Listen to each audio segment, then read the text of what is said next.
co-host. Can you hear him? No, I can't hear him. Apparently, it's only the co-host that's not hearing me because somebody else has said that they're hearing me clear. So maybe co-host. Let's remove him and bring him back. No, apparently you are the only one not hearing. I think you are the only one not hearing, co-host. Maybe you need to go out and come in. I will send you a request.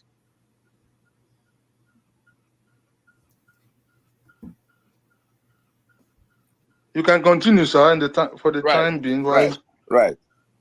So, as it were, we have come this evening, Nigerian time, afternoon elsewhere, to take a close look at where things are. With it should have been two entities, but unfortunately, it will be three because of the unfinished business of union construction. The entities we are addressing tonight are first the Nigerian state, then the Nigerian peoples, and third, the Nigerian people. The Nigerian state, as framed and defined by the Constitution of Nigeria, that is the unitary Nigeria as presently constituted. Then the peoples of Nigeria whose sovereignties have been confiscated into the Union of Nigeria without their consent, without their agreement, without any discussion amongst them, whether it was in 1914 or 1960, but worse, 1999, and which is the current instrument by which the union is convened and defined. The third entity would then be those who are called Nigerians today, just because they happen to come from one part or the other of that geographical entity that Obafemi Awolowo talked about a long time ago. That is to say, the landmass, the people who find themselves, locked into the landmass that run from Sokoto to Maiduguri to Port Harcourt down to Lagos. If you were to make a pencil mark around the entire land, all of those who are in that space, which the world calls Nigeria, but who have not discussed or agreed on how they will unionize, how they will federate, how they will be one political union. It has always been imposed on them. And so what NINAS is doing, in fact, NINAS is the first comprehensive initiative to get them to discuss. As at now, the reason NINAS calls them the peoples of Nigeria is that discussion, until we have that discussion and he just submits his land and his peoples, the Yoruba submit their land and their people, Igbo submit their land and their people, Tiv submit their land and their people, Berom, Tarok, Jukun, Anang, Efik, Urobo, Edo, Ishan, until they discuss and submit by themselves, by their volition, from negotiations, their peoples and their lands into the Union of Nigeria. NINAS will continue to describe the aggregation of peoples,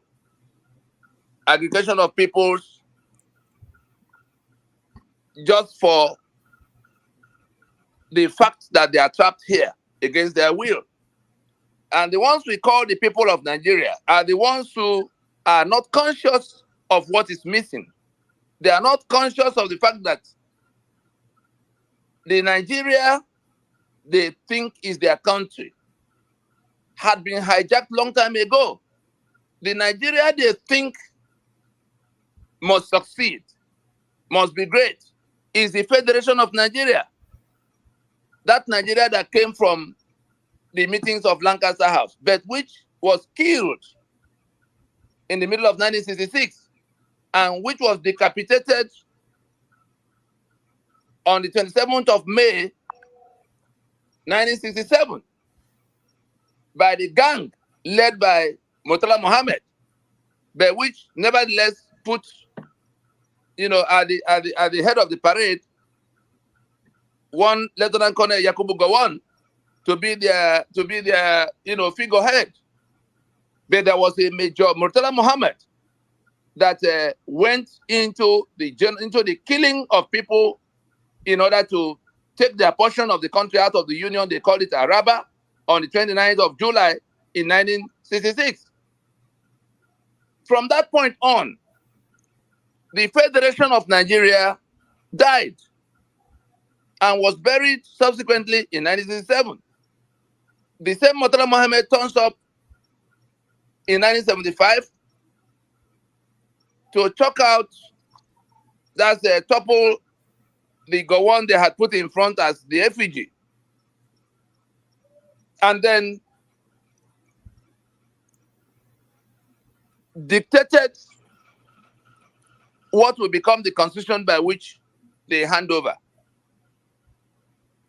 The reason we're going into this detail because as we speak, everything we're going to say tonight, everything we've been saying across the last 25 years, these three entities have different interests. And if we're talking to Nigeria, we are talking to those who are operating the Nigeria as it is, the ones that pretend to be a federal government in the midst of the demise of the Federation of Nigeria. They are committing treason against all of us to have hijacked our sovereignty via the constitution they imposed, initiated by Murtala Mohammed in 1975, processed by Olusegun Obasanjo within the context of the alliance of 1967, in which the rest of Nigeria, practically the rest of Nigeria, came together in genocide against Eastern Nigeria. I'm sure some of us might have watched the interview of Chief Tola Adeniyi.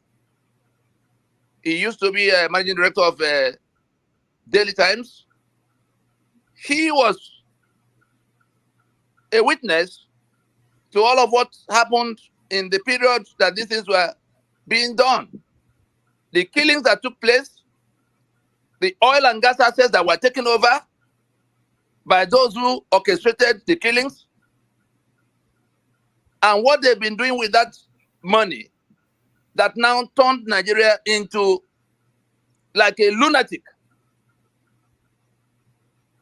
Everything that a robbery gang would do with a heavy loot that they recover, the heavy loot they get from their brigandage is what Nigeria is doing.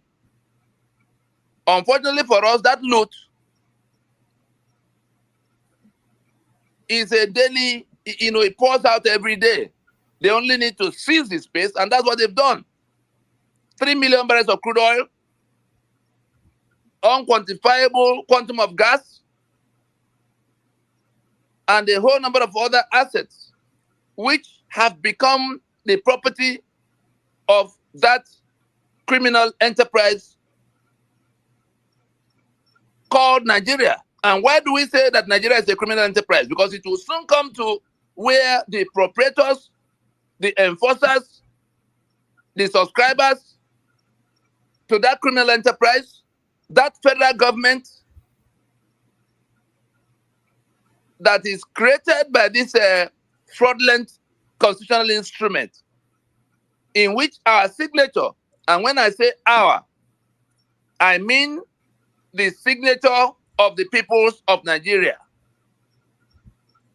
was implanted without any form of consultation or even subsequent authorization by way of referendum.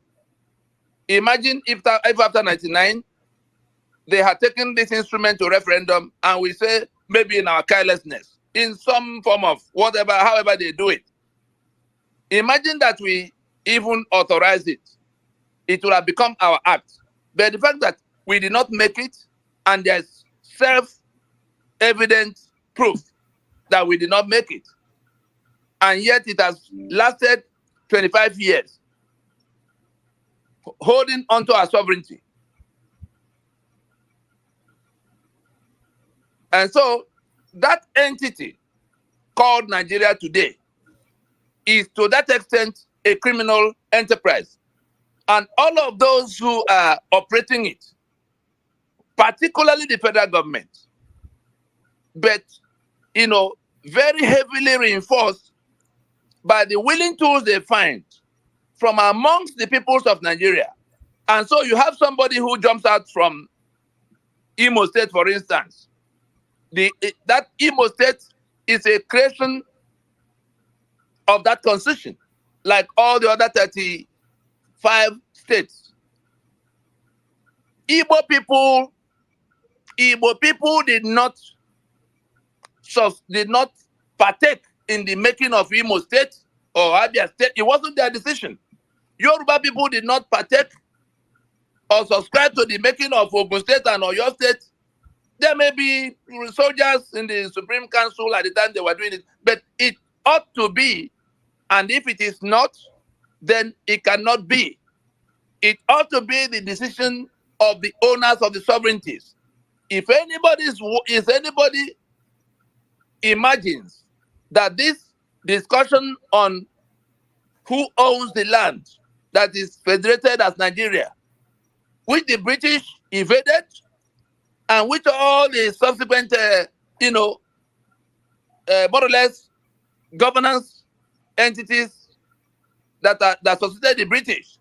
If you listen carefully to Murtala Mohammed in that 1975 video clip, you will see that he was announcing to the whole world that the caliphate he represents, which was now posing as federal government, was going to step into the shoes of Britain that had governed Nigeria with a unitary constitution. He said we tried some variety of federal arrangement, but that it was, truncated in 1966. So in 1975, Murtala Mohammed was telling the whole world that those who were now holding on to our sovereignties in the name of Nigeria were now going to operate the way the British operated. That is to say, they were going to be Nigeria became a unitary state from that point. Yet, people sit in the federal capital. It used to be Lagos. Now they're in Abuja. People sit in Abuja so that everybody can understand that we're talking about the capital of Nigeria. And now, designate themselves the federal government of Nigeria. So quite apart from how it all began, it has been sustained by the fact, more than anything else, more than even the force of arms. Yes, the force of arms is the first factor for keeping it the way it is. To put our signature on a document we didn't make that now became basis and is still basis of the union that is not to be discussed with us. And they arrogantly tell us that Nigeria is non-negotiable. And they wrote it into that forged instrument, that it is indissoluble and indivisible. Some of their champions actually threaten us every time we say, let us go and discuss our union. Let us go and discuss the terms of our union so that we can have a common project. Right now, that Nigeria defined by this forged instrument is a disputed project, is a criminal enterprise, and all of those who subscribe to that instrument as basis of Nigeria, as basis of governance of Nigeria, and as basis of the powers they exercise, There are three things I've described now as basis of Nigeria, as basis of the governance of Nigeria, and as basis of the powers they exercise in the name of that Nigeria. They are doing so in negation, in confiscation of our sovereignty. And our contention is that they are committing treason against us. For those who are going to arrest people who come to protest hunger and say they are committing treason, I'm sorry for all of you. Because sooner than you can imagine, we will be discussing the treasons going on in Nigeria. And you will see that the only treason on the table is the treason of hanging onto a constitution we did not make, a constitution we have been rejecting for 25 years, but which, as a band of criminals, and I use the word criminal advisedly, I use the word criminal knowing as a lawyer the full meaning of criminality. There is no criminality higher than forging an instrument by which you confer title to yourself upon yourself and assume powers that now take away the sovereignty of other people who should have been countries of their own. Yoruba will be a country of 60 million people. In the lower Niger, if the eastern region had gone its way at the time Isoto, at the time genocide was launched, it would have become a country of more than 70 million people competing on the global stage. The Middle Belt to be a country of more than 40, 45 million people. It could be 50 now. And if the Hausa indigenous peoples, the Kanuri and the rest, who own lands, in whom sovereignty vests, if they separate themselves from the invaders who came from Mauritania, of course, they can also, on account of their sovereignty, be countries of their own. And they will not be a small country. There could be more entities depending on how people agree. But the important thing is that we either have a union or we don't. And if we are going to have a union, those three questions of yes, that will be in union, it will have to be our agreement. And the terms will have to be spelled out by us in terms of in what formations. Are we going to be a country of 50 states or a country of 4 regions or 12 regions or 13 states, whatever be the formation? Are we to be in 2 tiers? A federation can only be 2 tiers. Today, the same criminals found a way to smuggle in local government into the constitution that's supposed to be that of a federation. And then there's a 3rd tier they call local government areas, which are just revenue-sucking outlets. Everything they've been trying to make it, and you see this semi-literate people who have education but who don't understand anything. They say, oh, finally, democracy has come to local government. The people that hijacked your sovereignty now want to take over even the control of your communities. It is bad enough that by the exclusive list, they are controlling what is supposed to be the federating unit, which they had decapitated and fractured into states, and taken over the economic assets and the powers that the regions used to have, and now becoming the ones dictating to the federating units. That is what is wrong. That is what is at the base of everything that has gone wrong, because it is in that toppling of the sovereignties, it is in that codification of that criminality into constitution that we now have this false claim, this falsehood as basis of union. And what are those falsehoods? the false claim that we, the peoples of the Federal Republic of Nigeria, meaning the ethnic, the constituent ethnic components of the territory called Nigeria, that's Yoruba coming as Yoruba with their land and their people, Ijo coming as Ijo with their land and their people, to federate with the Tiv, the Berom, the Ogoni, the Igbo. That is the meaning, that is the only meaning of that we the people. It's not any group of drunkards you meet in a beer parlor in Calabar, or any assemblage of lunatics that may gather in Abuja, because that's what they are. To sit together and insist that the Nigeria they are governing, the Nigeria they are holding together at gunpoint. I borrow that description from Professor Anthony Akinwale. He said that what we have now is a union being held together at gunpoint. So it's not our project. The one that was our project was the one Murtala Mohammed and co. put to death in the middle of 1966 and decapitated in the middle of 1967. And then went ahead to consolidate it by the genocide they launched in order to take over all kinds of assets. 55 years after, what have they done with those assets? Other than to fritter it away. You can see that they are counting their profits in trillions.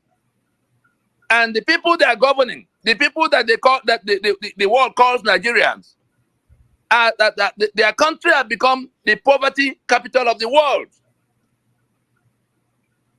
Because that is how armed robbers manage their resources. What Nigeria is doing, I do not know of any other description of armed robbery. There's stealing, there's robbery. The difference between the two is that the man who will steal from you will wait for when you are not present, will sneak in and take what he wants to take. He doesn't want you to meet him doing it. You may come back and discover that he has taken something. That is stealing. But the one that then becomes robbery is where you are going to take somebody's thing. You know he's going to resist, but you go with something to overwhelm him. It could be a gun, it could be a stick, it could be a knife. But you are prepared to confront him in order to take what belongs to him. That is precisely what Nigeria have been doing for over 64 years. In another 2-3 days now, you see them jump out all over the place to say they are celebrating independence. What is the meaning of that independence for the owners of the sovereignties that are hijacked? What is the meaning of that independence? Oh, they are celebrating the union. At least we are still together. That's what some people who have education are saying. Oh, we are still together. Now let us describe that together. In 1914, we were unified. Entities that had nothing to do with one another, with conflicting civilizations, mutually exclusive, if you ask me, because if the jihad was already there 100 years before the amalgamation took place, the people that came in jihad, the Fulani, who overpowered the Hausa after deceiving them, somehow they put religion, they put their new religion as the purer version of Islam. And from that point, they owed it a duty of faith. They owed it a duty to their God to kill the others whom they describe as infidels. They killed the Hausa kings and accuse them of corruption. The same way you see Buhari going about accusing everybody of corruption. But he's the epitome of corruption. Muhammadu Buhari is the epitome of corruption. He's alive and well. Wherever he's hiding now, let him tell us what went wrong in the oil proceeds when he was petroleum minister under Olusegun Obasanjo in the military era. Let him tell us what happened in PTF when Abacha handed over Nigeria to him. Let him tell us about the 53 suitcases in the time he was, changing currency. Let him then tell us what happened in the 8 years at the time he came back to president, as civilian president. It was perfidy after perfidy, stealing after stealing in monumental professions.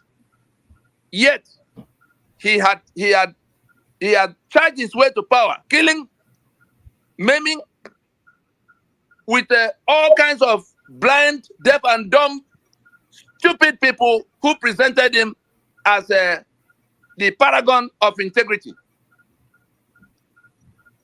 All of this enabled by this constitution that ties us down and locks us down with these three falsehoods that we submitted, that we, the owners of the sovereignty, solemnly and firmly resolved to live in unity. That means we submitted ourselves, our lands, and our people by ourselves, by our volition, into the union. That is the meaning of that falsehood in that preamble.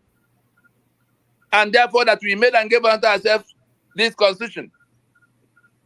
Every day that constitution is standing, it is your signature that authorizes the confiscation of your sovereignty. It is your signature that authorizes the structures we have now, 36 states, several local government areas that make you a hopeless minority. It is that constitution that authorizes the 68 items of exclusive list, in which all the economic assets are hijacked by those who imposed by that constitution to your exclusion. You can't even touch arms to defend yourself from people you see, people you know that are coming to kill you to take your land. It is that constitution, and it is by virtue of the pretense that you authorize it that is standing. Every single provision of that constitution responsible for one calamity or the other. Talk about corruption, you already know where the provisions that create corruption will be found. We already told you about section 6, subsection 6C. Anybody who is discussing how to cure corruption in Nigeria, under this constitution, tell such a person that Nina say he is a criminal, because he knows that that constitution, being a fraud, makes it the bastion of corruption. That constitution, excluding responsibility to the citizen in section 6, subsection 6C, makes it the fountain of corruption. That constitution, in the appropriation provisions it has in sections 81, 82 for president, 121, 122 for governors, that constitution hands over the spare key to the treasury, to the heads of the executive branch. Tell me what more corruption you can find. Then that same constitution comes in section 308 to say that there will be immunity for these same men, the 37 men whose signatures move all the money in the treasury from federal to state. You give them leeway to take all the money, and you give them immunity so that nobody can question them. That is why Ababio can sit in Abuja insulting us every day. Say you can go and protest, we are here eating. That is why Ebola Tinubu can emerge as president in the midst of all of what we saw around the election. Because the same brigands, the same criminals who are holding this constitution, enforcing this constitution against all of us, dragging us election after election,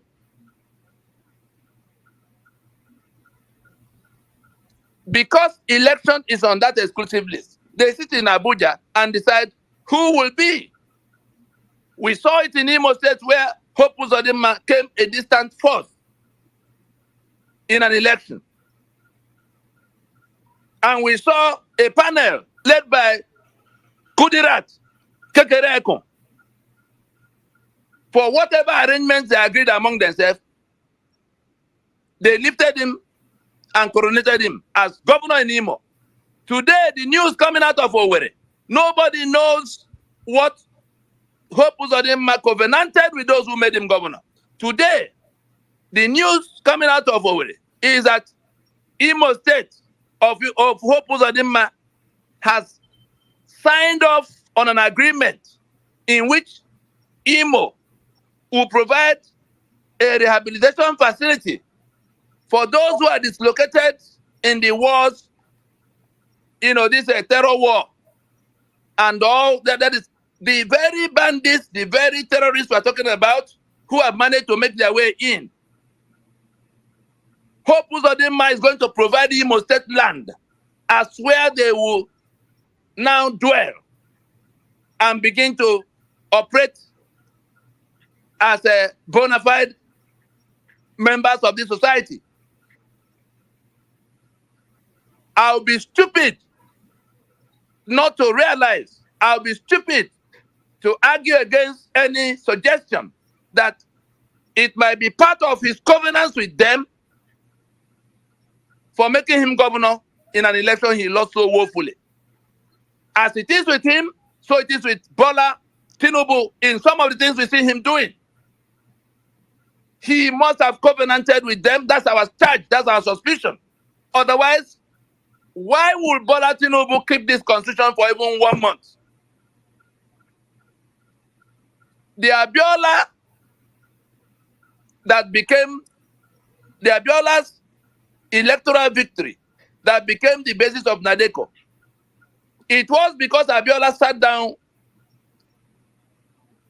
with those who decided to join forces with him, the generals, whose colleagues in the form of Abacha and Bangida had messed up everywhere. And they say, look, an election has been conducted. The country is tired of this endless transition. We can't sit by and allow these colleagues of ours to drag this whole country back to ruins. The one of the war had not been cured. And they ran an election. And Abiola won that election throughout the country. And then, for some reason, revolving around these same issues, the servant does not rule over the house of his master. That was why Abiola was unacceptable to them. Muslim, yes, he was. But Yoruba, yes, that's part of the crime. To come and rule over the house of Uthman Danfodio, the estate of Uthman Danfodio, they said no. And when, after 1 year of the election, they were still dragging feet, and these other generals came to say, what can we do? How do we proceed if we succeed? Abiola covenanted with them that he will not govern for 1 day with that constitution that Murtala Mohammed imposed on all of us in 1975. That was what became Nadeko. And I'm not reporting the matter from the sidelines. I'm telling you what I watched from eyeball to eyeball as it proceeded. Then it was because that commitment to get rid of this same constitution we're crying about today. It was Abiola's commitment to get rid of that bad arrangement, because it didn't come in 1999. They only carried it forward in 1999. It had been there since 75, and Abiola was witness to how it came and witness to the kind of ruins it had brought upon everybody and the kind of poverty it was going to bring. It already brought at the time, but it was going to get worse. And so Abiola says he will not govern for 1 day with that constitution. That was the reason they had to hold him down until they killed him 5 years after. Anybody then who was involved in Nadeko, starting with Bola Tinubu that became governor in Lagos from the Nadeko fold, why would that constitution, for which Abiola laid down his life, be allowed to survive? You may say, oh, Abiola died in 1998. The constitution came in 1999. It is because you do not know that constitution came from 1979. But Abiola knew. So those who had operated in the name of Nadeko It should have been their first task. Anytime they got the opportunity. That was what Bola they thought he was going inside government to do. But look at what happened to him. And it was this same issue. Let us go and solve this problem. You remember every time we give an example of, every time we try to simplify what this demand for discussion and better arrangements, translate to. It's always Bola that you hear his name, because he says, the Nigeria we have. Look at how many years ago. He said the Nigeria we have now is not our project. If it will become our project, we have to settle two questions. Whether we want to continue in the union, because we never discussed it, and if yes, on what terms. When you break it down, you will again see that he recognizes that the nationalities that are aggregated here against their will, that are corralled into the union, that are conscripted into the union of death we call Nigeria today, have never been allowed to decide. The little discussion that happened in Lancaster House collapsed 6 years after completely. And then an imposition, which we have proof of, began to replace it. And so, it is in that context of people we know, people we can identify, having empowered themselves with an instrument that hijack our sovereignty and confiscate our rights, our assets, our everything. It is in that context that we, the peoples of Nigeria, are now saying that we must dismantle the union except we go to discuss it. We must disperse from this pretense that we have agreed to be in union forever on the terms that have been imposed. That's what Ninas is trying to coordinate. That's what Ninas is trying to bring some kind, because if you refuse to discuss it, those who are choking, they have what they call the right to self-determination. The criminals who are swearing to defend and uphold this instrument called 1999 Constitution, whether they are of the federal government or of the states, they are the willing tools, whether they are of the executive branch, or of the judicial branch, or the legislative branch. All of them, whether they belong to PDP or APC or Labour Party, all of them subscribe to this criminality. All of them are together in that treason of hijacking and forcefully enforcing that constitution.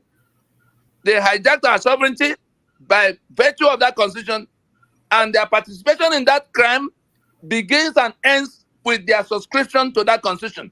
And so it does not matter the political party they are coming from. It does not matter whether they are the center or they are in the state. They are all together in subscribing to and enforcing that criminality against us. And so, having identified the entities we are talking to, it becomes easier to proceed towards what really are we telling them about everything that has happened and what we can do about it. It is no longer a question for debate that Nigeria is not working. Everybody now sees that. It's no longer a question for debate that the unitary constitutional arrangement is the reason Nigeria is not working. Whether you are talking about corruption, we have shown you where it's coming from. You are talking about infrastructure that is not there, we are showing you where it's coming from. We are talking about impunity. We have shown you the sections responsible for it. You are talking about electoral hits, electoral malfeasances. Tell me one election apart from the one of Abiola. Tell me the day the winner of any election, had been allowed to govern. Did Shakari win the election?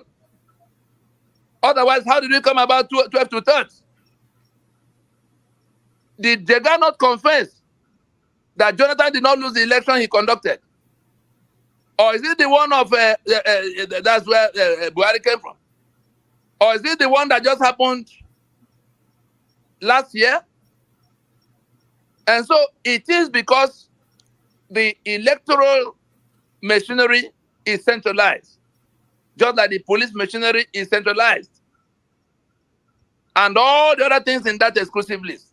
All the means of production confiscated.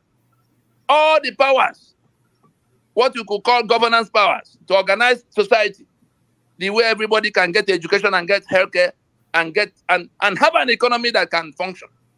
Everything is squeezed out of existence by that constitution.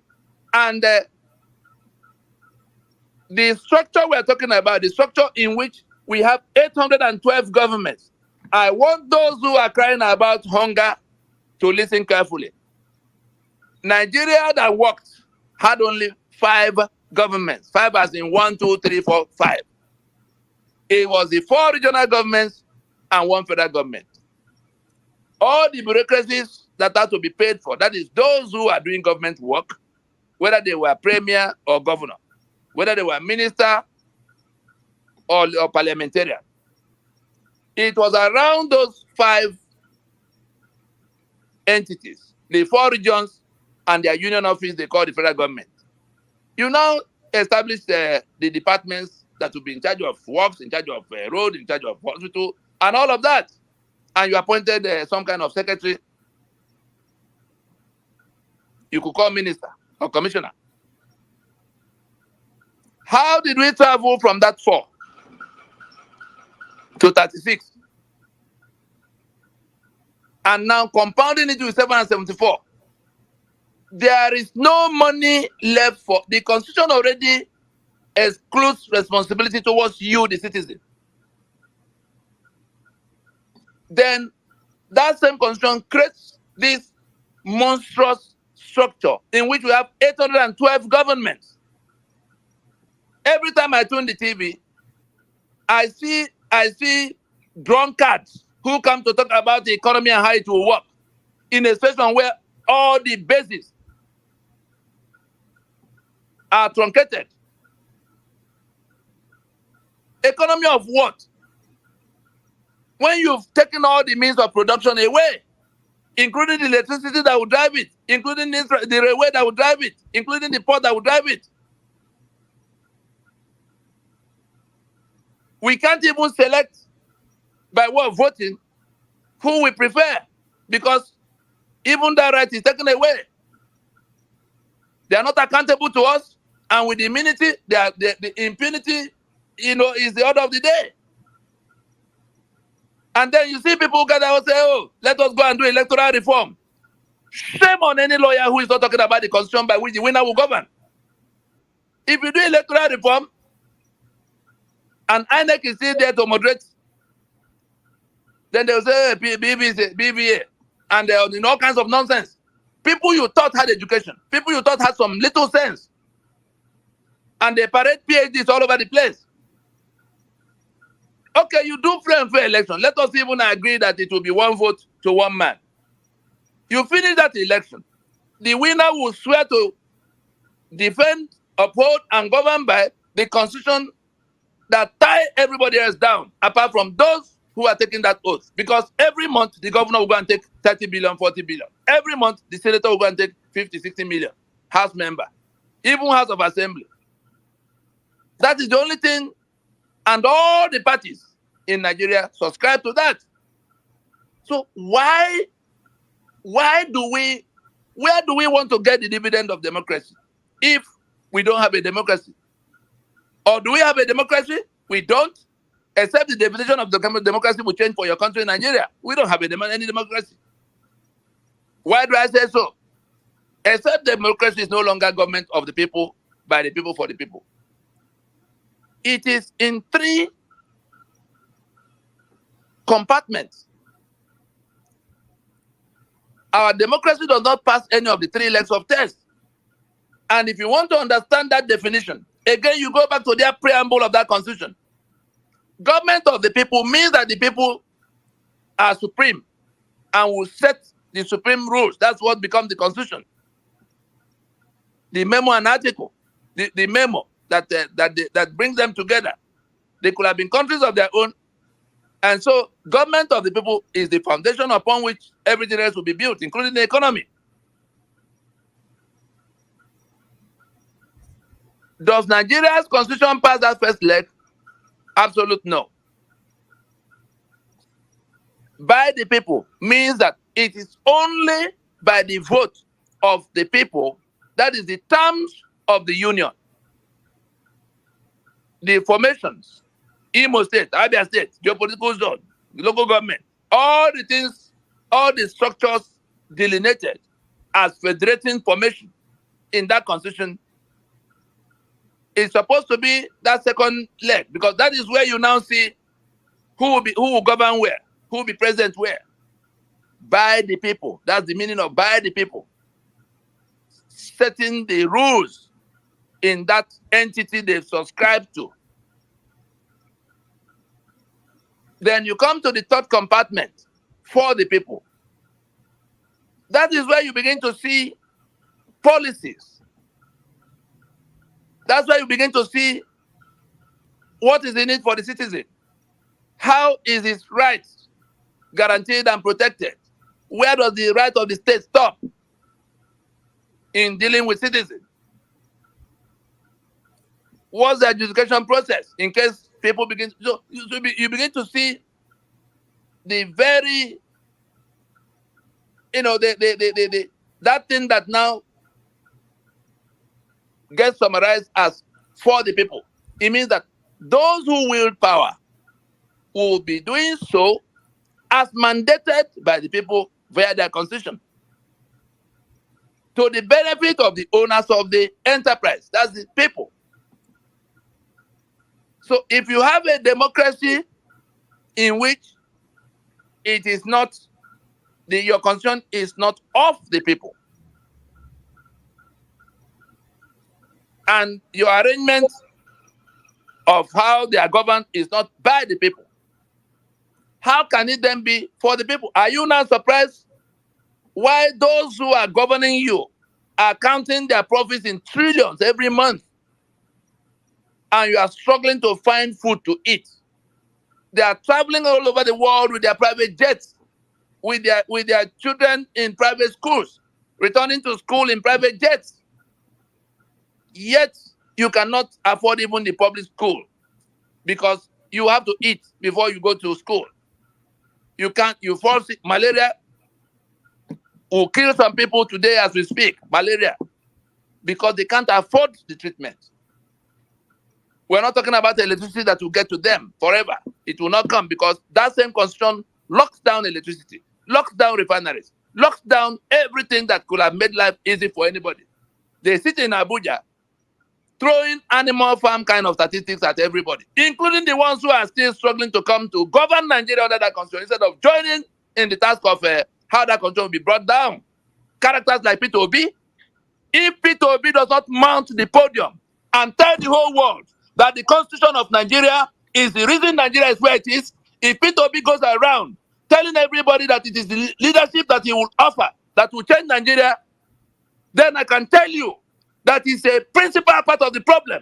And whatever we do against the Buhari that govern with that constitution, whatever we do against the Tinubu that is governing with that constitution will happen to Peter Obi, because Peter Obi will not become constitution. Constitution will still leave us in 36 states. Constitution will leave us in 68 items of exclusive list. And if Peter Obi, knowing about this matter since 2012, is going about mobilizing for how he can become president under that constitution,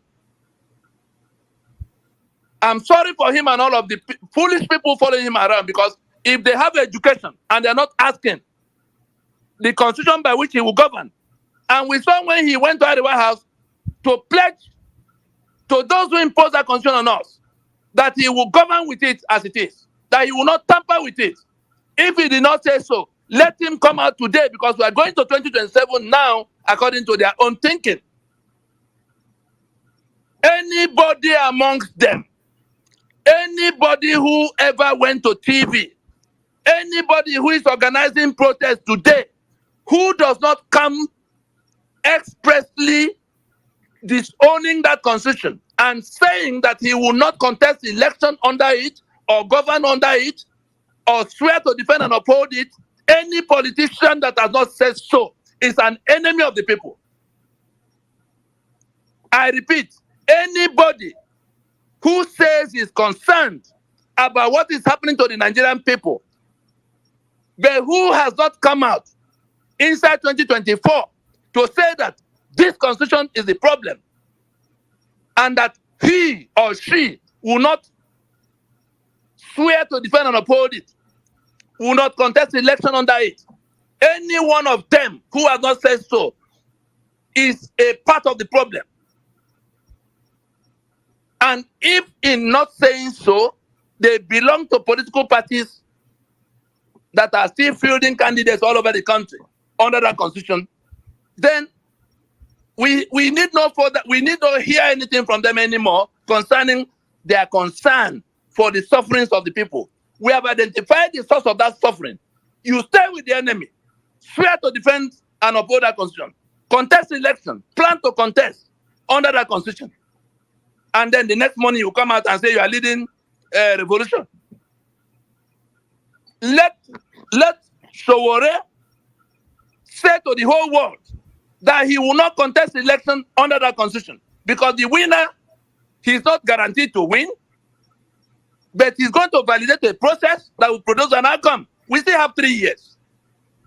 We still have 3 years to 2027. And people are already telling us that the tragedy of 2023 will hold through for 8 years. We had it from Wike, we had it from Agbabio. And people, 230 million people, are milling around that space, allowing them. All of them doing this come to less than 1%. Why can't the balance of these 230 million people use their sense for once? You've done something this number of times.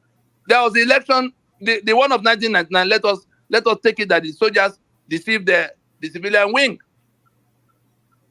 But from 2003, 2007, 2011, 15, 19, and now 23, 6 whole times, you have gone to vote for your damnation. You have gone to vote for impunity. You have gone to vote for corruption of monumental proportions. Corruption that are guaranteed and protected by that constitution. That is what you go to vote.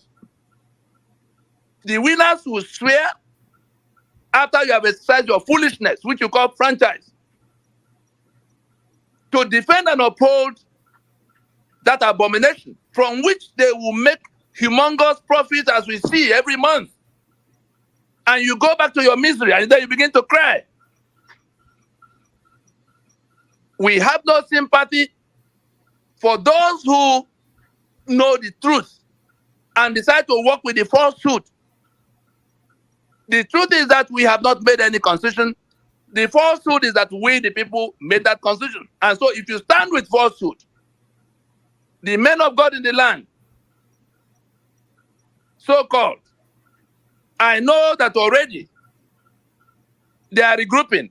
Isa El Buba. And the multitude is deceiving. And all of the other men of God in the land, where do you stand in this conflict, in this contest between truth and falsehood? Men of God in Nigeria, where do you stand? This constitution is the falsehood that is dispensing death to the flock. You stand with that constitution and the politicians that go to ruin Nigeria with it because of the private jet you may get, because of the private university you may get. This is a direct contest between darkness and light. Where is the light in you? If you stay with darkness, otherwise tell me what Nigeria has become. The Bar Association It's a good thing that Olumide Akpata went to contest the election with illiterates, and they beat him as if he didn't participate. So that the Bar Association of Nigeria will know that it cannot end with trying to secure your personal interests. The system is rotten. We saw the one they coronated the Chief Justice the other day, saying that under her corruption will die. Says who? Are you going? Yeah, it's just like how do you describe it? It's just like a retired prostitute still operating inside the brothel, saying that from now onwards, only virgins will operate here. No, you can't find any virgin in a brothel. Nigeria, under that constitution, is like that brothel. Anybody who swears to defend and uphold that constitution is part of the criminality that has bettered all the other criminalities. In the days ahead, Ninas will be making policy statements in addition to the proposition. The transition we're talking about, whether Abuja is listening or not listening, we saw the first page of Fakbonda's buffoonery being circulated all over the place since 1-2 weeks now.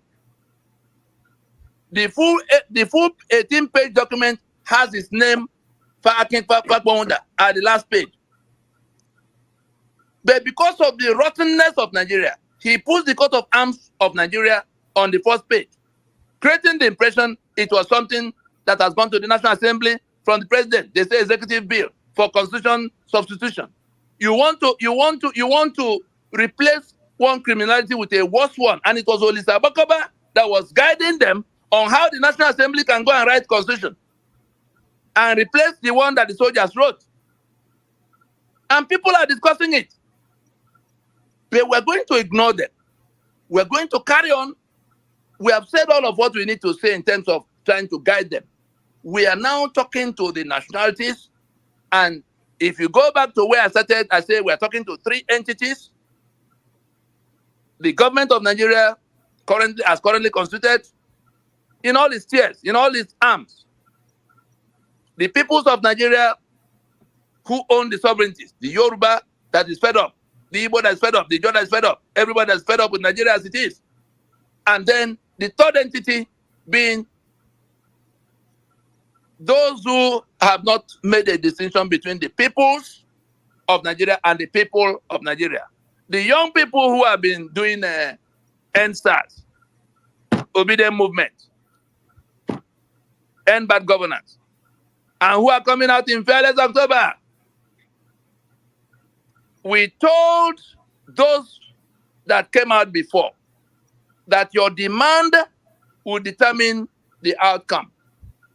If you do not name the source of the problem as what you want solved, I can guarantee you, you will fail yet again. Not only will you fail, they will kill you yet again. And the ones who are not killed are going to be criminalized yet again. You can see that in the last exercise, they grab the number of people and they say, oh, they've committed treason.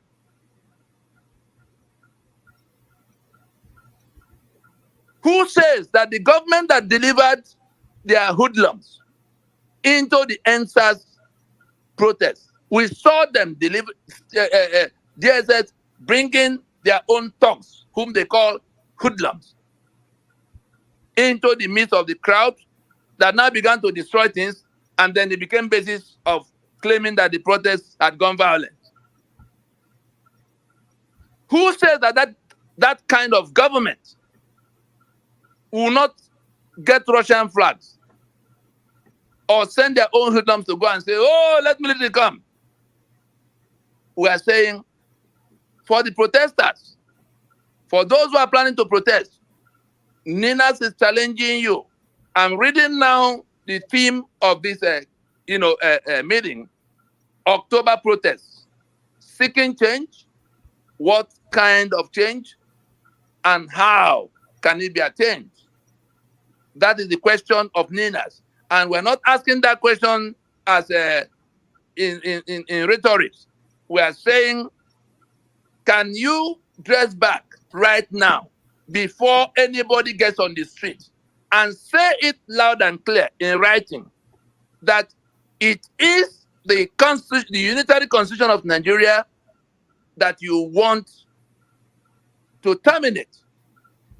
To say that we must go to transition now instead of election, to go and rework that constitution, because if you are protesting hunger, and you are protesting corruption, and you are protesting electoral impunity,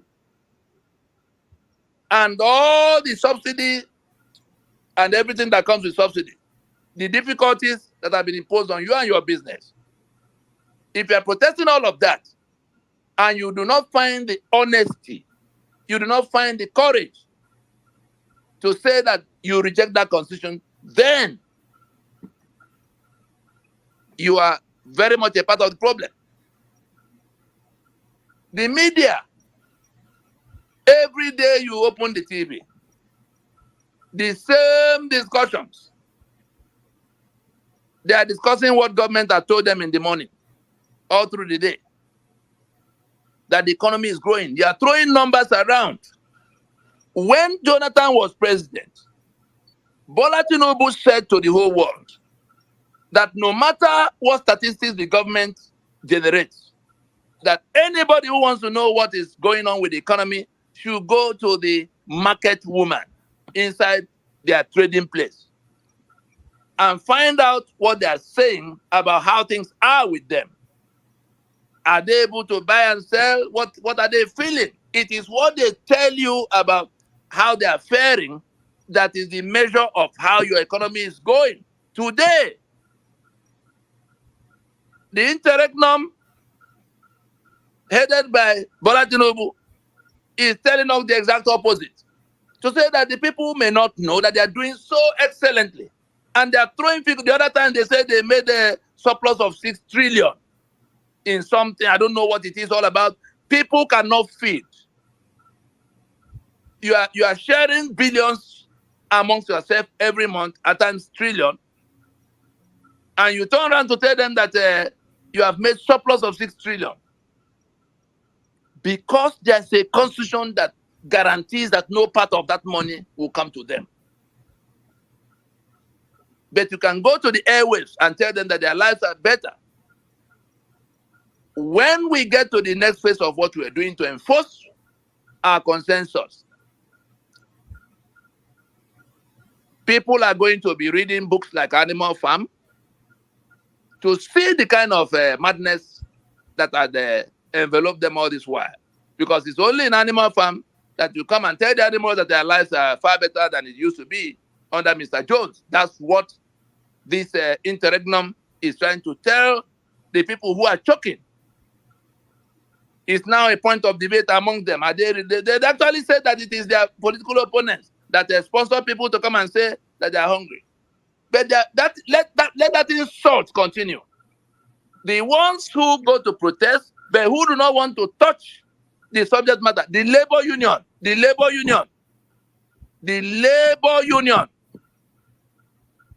they've offered you 70,000 naira as minimum wage.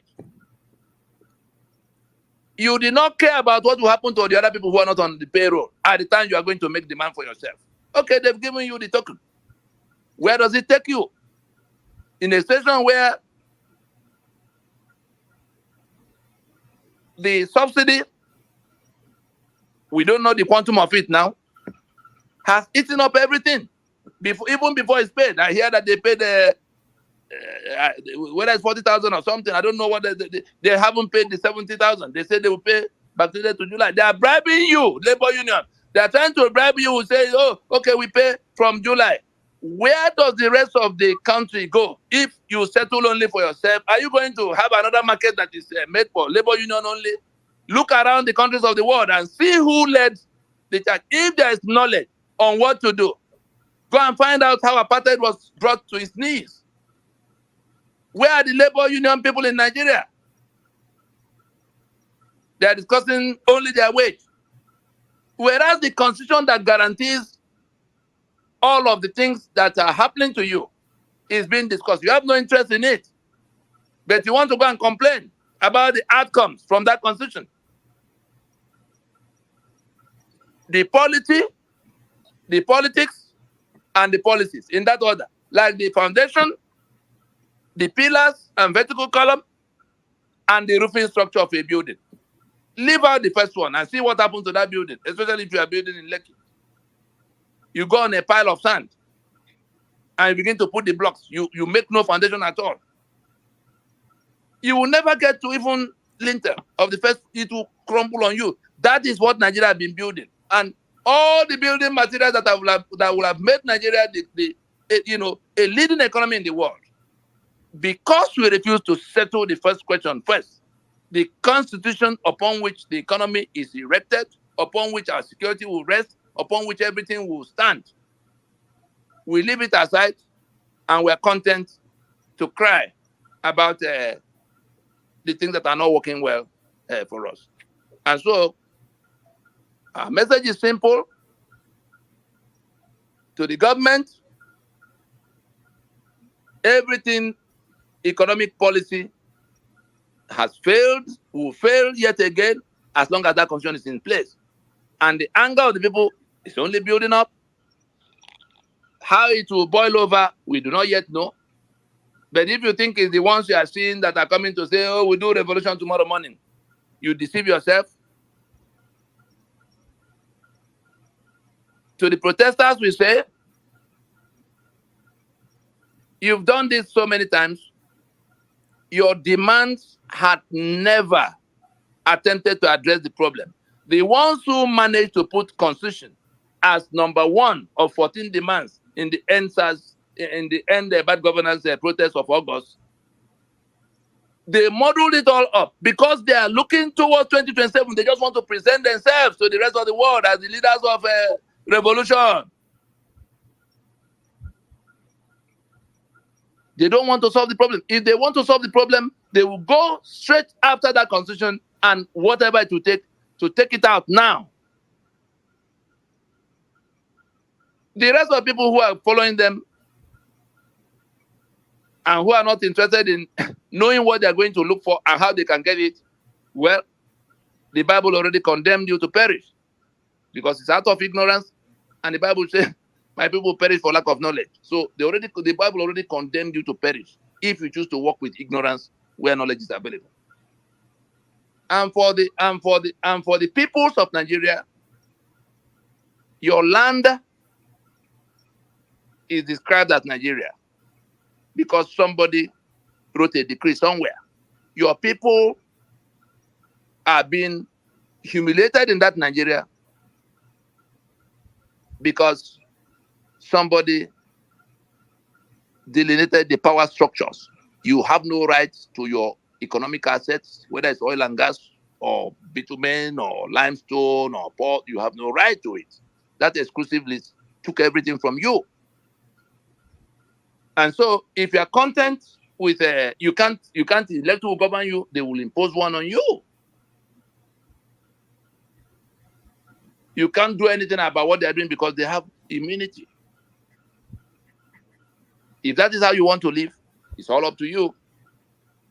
So I would think that we have touched on the 64th anniversary of Nigeria is coming. October 1st, you will see people that will go to TV and begin to tell us that we should be celebrating the fact that we're still discussing whether we be one union or not is sufficient indictment on that union. That's 64 years after. How many other countries are still discussing whether they are there? Do you see people discussing whether they are still in Ghana or not in Ghana? Or any other country for that matter? Let's even stay in Africa. Is that what they're discussing? And it is because the illiterates in them do not understand the difference between unification and uniting. Yes, Nigeria was unified in 1914. It's still unified today. In fact, that unification reinforced by unitary constitutional arrangements. So Nigeria is unified. No quarrel about that. But as Nigeria become united, far from it, There's a world of difference between unification. You can gather a bunch of sticks and tie them, even weld with iron. Unify. But uniting is where you define a common purpose, unity of purpose. How shall we be best protected in terms of security? How shall we feed this population sustainably? How shall we educate this population sustainably? How shall we provide healthcare? How shall we provide infrastructure? That is what other countries of the world are discussing. And we are here, boasting that we are still here, tied with 68 ropes, pointing guns everywhere in order to hold it together. It's not going to hold. God save you that your best brains are the ones working out their own salvation. Because if my own survival, if a federation is supposed to be a symbiotic union in which the federating units are getting something they wouldn't have got. I mean, to get a larger playing space, a more secure environment, because they are now, uh, uh, uh, pulling from economy of scales. That's a federation. The day the federation becomes a deadly parasitism, if I have to die for Nigeria to live, if I have to die for unitary Nigeria to live, I tell you, I owe it an urgent duty to put that unitary Nigeria to death. If he just has to die for Nigeria to have oil in Jigawa, to finance Jigawa and Kano and Sokoto, then it just owes it an urgent duty to save them. Because that Nigeria that is taking that oil has to kill you in order to take the oil. That was what killed Kensaro. That was what killed all the ones that have been killed there. That was what leveled Odi. That was what happened to Kerenkoko. They had to kill the owners of the place in order to take that oil. And if it is that constitution that empowered them, and you go and sing national anthem with them, whether it's old or new, then you are responsible for your own misery.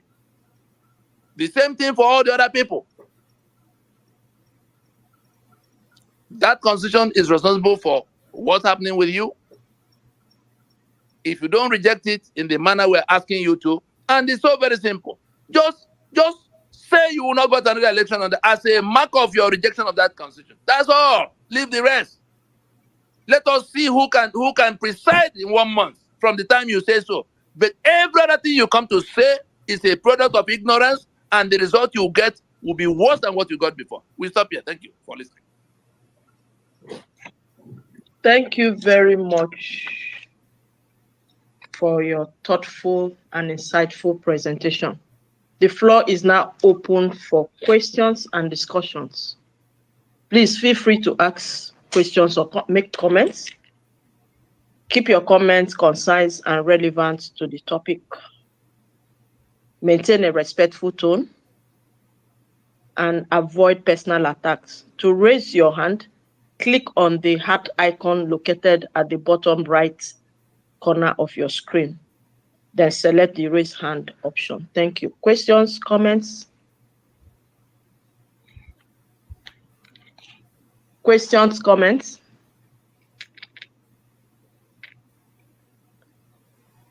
Okay. Since we don't have any questions or comments, Mr. Onyago, please, you have the floor to summarize the key takeaways and closing remark.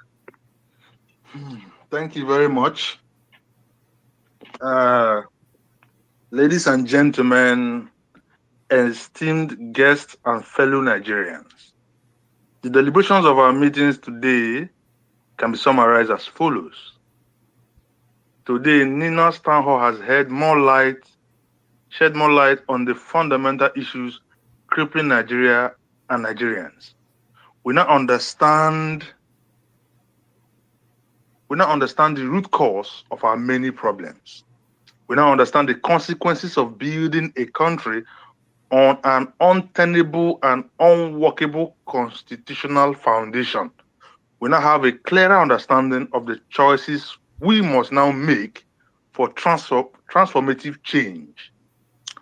We therefore proceed from this meeting with an understanding that there is now a countrywide consensus that imposed constitutionally unitary constitution of Nigeria is at the root of Nigeria's many failures and dysfunctions.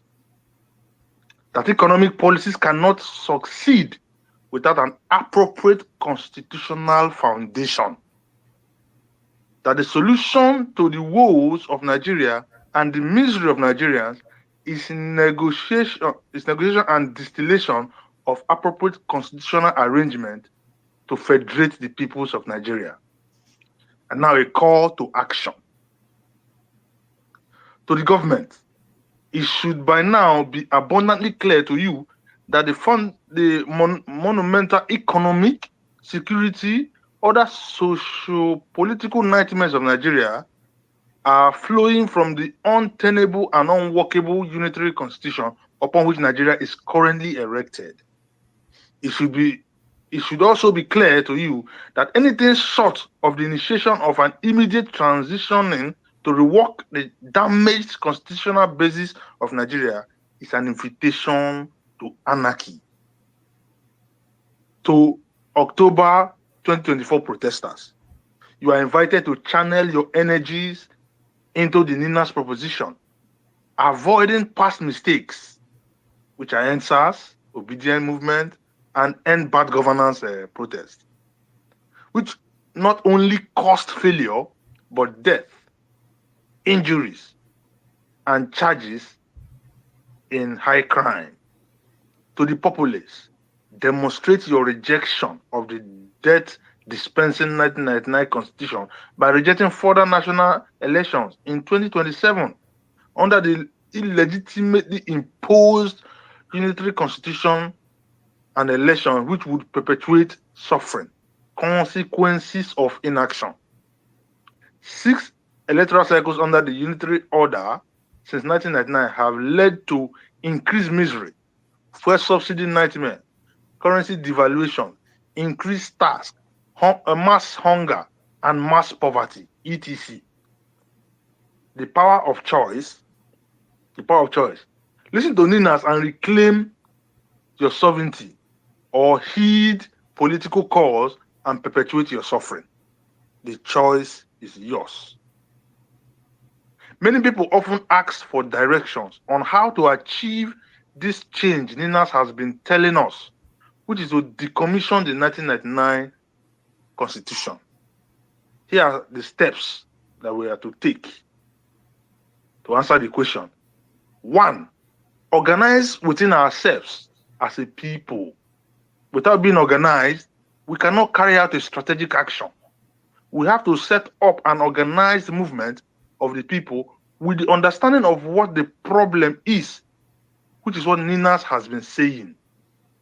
2, through this organized movement that ensures that we speak with one voice and binded by one goal and structure, we then place the 5-point proposition Ninas has stipulated to the government, giving them a deadline. 3, be prepared to mount an organized pressure on the government should they become adamant and stubborn. After all, a body is said to be at rest if no external force is exacted. 4, the 5-point proposition is as follows. 1, a formal announcement by the federal government of Nigeria acknowledging the constitutional grievance and sovereignty dispute now declared by the peoples of the South and Middle Belt of Nigeria. 2, a formal commitment by the federal government of Nigeria to the wholesome decommissioning and jettisoning of the 1999 Constitution as a basis of the Federation of Nigeria, as was done by the government of apartheid-era South Africa in 1990, to commence the process by which the apartheid constitution of the then South Africa was eased out. 3, a formal announcement by the federal government of Nigeria suspending further general elections under the disputed 1999 Constitution, since winners of such elections will swear to and govern by that Constitution. 4. A formal initiation of a time-bound transition process to midwife the emergence of fresh constitutional protocols by a two-stage process in which the constituent regional blocks will at first stage distill and rectify their various constitutions by referendum and plebiscite. And in the second stage, negotiate the terms of federating afresh as may be dictated by the outcomes of referendum and plebiscite. And 5, a formal invitation to the peoples of South and Middle Belt of Nigeria to work out and in place a transitional authority which shall rectify, which shall specify the modalities for the transition process, including the cooperation, the composition and mandate of the transitional authority, as well as the time frame for the transition and other ancillary matters. In conclusion, reclaiming your sovereignty is paramount. Join us in rejecting the 1999 Constitution and rescue both Nigeria and Nigerians from the current pit of damnation. Let's dismantle the 1999 Constitution now. Together, we can create a better future. Thank you, and I yield the mic. Mr. Nyagu, thank you for that generous closing remark. Mr. Nnadi, please, we value your expertise. Please share any last-minute reflections or advice before the close of the meeting. Thank you. Yeah, thank you. I will only say that the matter is as clear as day, that we now know that that constitution is the source of all the problems we've been complaining about, we've been lamenting, we've been dying from, including the hunger, including the killings, including the mass impoverishment, deliberate mass impoverishment. We have also realized now that the solution to those problems is the truncation, the defeat, the termination of the life of that constitution. Because it's like that constitution is like a monster that is designed to feed on our blood. But we have also realized that it is by election that the life of that constitution is renewed every 4 years. And those who lure us to that election,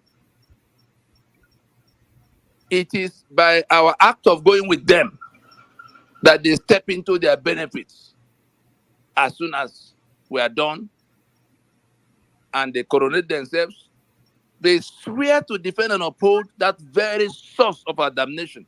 But we are the ones authorizing them by going to vote under that constitution, by going to election with them.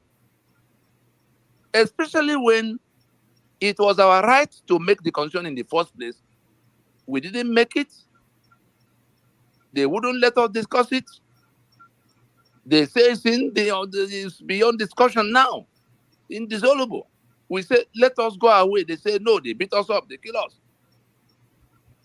And so it comes back to us whether we want to carry on renewing the life of that constitution, renewing the benefits of the political merchants and their cohorts, their collaborators, the willing tools. And in that fold, you have all the political parties without exception. You have all the political merchants without exception. No matter the color of the political flag, the flag they're holding in terms of political party, they all subscribe. There's no one political party that does not subscribe to that constitution. The proof of not subscribing is to say, I will not go to another election. We will not go to another election under this constitution. We insist on the commissioning of this constitution. That's the only one that's on your side. All the other ones are on the side of the system for the benefits they're going to get. that constitution confers that benefit on them and removes all the possibilities from you, all the possibility of getting any benefit from you. So you see it as hunger, you see it as impoverishment, you see it as killings happening around you. So it is a choice you have to make. And those 5 points of proposition from Ninas, if you are not prepared to adopt them as your demand, whether you want to protest or you want to complain, whatever you want to do, if you do not join in adopting those propositions as your demands, now talking to the protesters and the rest of the people who are docile, who are doing nothing,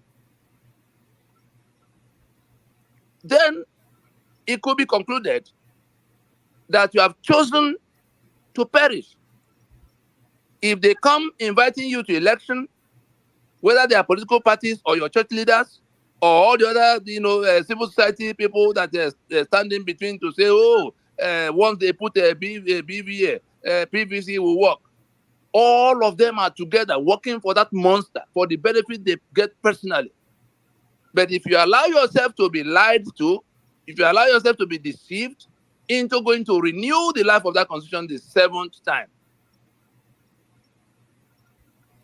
then that is the choice you have made to die some more, to get poorer than you are now, to get more disillusioned than you are now. And for the ones who are in the diaspora, you may think the problem is so very far away from where you are. I'm sorry for you. Look around. If you're in the US, look around for how the US treats the refugees, the people that come from countries that are in turmoil. And Nigeria is heading, very rapidly into that fold. Whatever was Nigeria that they were respecting before is in tatters now. You have elected, whether by hook or crook, or by omission or commission, you have elected somebody they have on record, on their criminal records. Somebody who had profited drug money to their system. The circumstances, we don't need to know.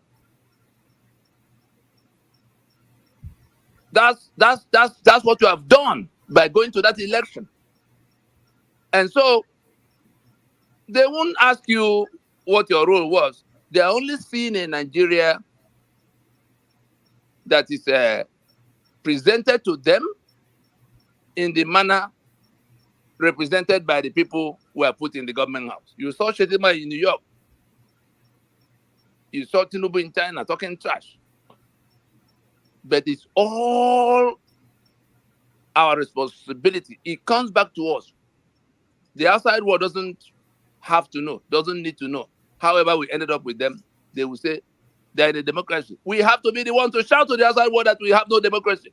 And if we continue to work our democracy under this constitution that doesn't offer us any democracy, then whatever we get from it, again, is our choice. I think enough said. Thank you for listening. Thank you, sir, for that last minute advice. Justina, please, you have the floor for the closing announcement. Thank you all for your participation and engagement in tonight's town hall meeting. We are pleased to note that this gathering marks a significant milestone in our ongoing outreach to and interface with Ninas. As we conclude tonight's section, please be informed that we will reconvene these meetings as necessary. So please be prepared to attend when needed in a series. And we will have many more of such sections. In consultation with all sides, the session will be weekly and emergency sessions when needed. Thank you very much again for your time and engagement, and I wish you all a great and peaceful night rest. If you have any question or require additional information, the Ninas Secretariat will be available to engage with you. The Secretariat requests everyone who wishes to join Ninas Reconstruction Task to please put their particulars in the comment section. That is your actual name and surname, your phone number, and your email addresses. These shall be verified for onward transmission to our database and the Secretariat would contact you. If you would like to get involved with the NINAS movement, please contact the Secretariat directly at 0906 4720016 or 0912 Our email address is info@ninasvoice.org, and our YouTube address is Nina's Voice. We look forward to working together towards a better future. Good night and God bless you. You done? You can close the meeting now, Mr. Onyago. I want to thank everyone, especially for coming. We'll be having more of this conversation. Like I said, we'll continue to speak. We'll continue to put these records out there for posterity's sake. We'll continue to inform Nigerians. We want to thank Nnadi, who has worked with his team and is also working continuously with his team tirelessly to ensure that this message goes across the nation. And I want to reemphasize that we also have a clubhouse session. There's a clubhouse session that Ninas holds every Tuesday. You can download the app from any Play Store, whether it's Android or Apple, and you can join in the meeting. So every Tuesdays, you'll be a part of the conversation. This is very, very important because they said a problem known is a problem half solved. Nigerians do not know the problem very well. They only see it from the economic perspective, but they don't know the things that are responsible for that economic woes. That is what Nnadi has broken down this evening and has always talked about in the various meetings that we partake in. I want to thank you especially, sir, for your time and effort and energy. I also want to thank Ninas for this number of years that you've put in this work, and they are still on it. I want to appreciate all of you. And those who came today, thank you for coming. Please share this X-Space meeting with your friends and loved ones. You will do it to inform everybody around you. That's how the message starts to spread.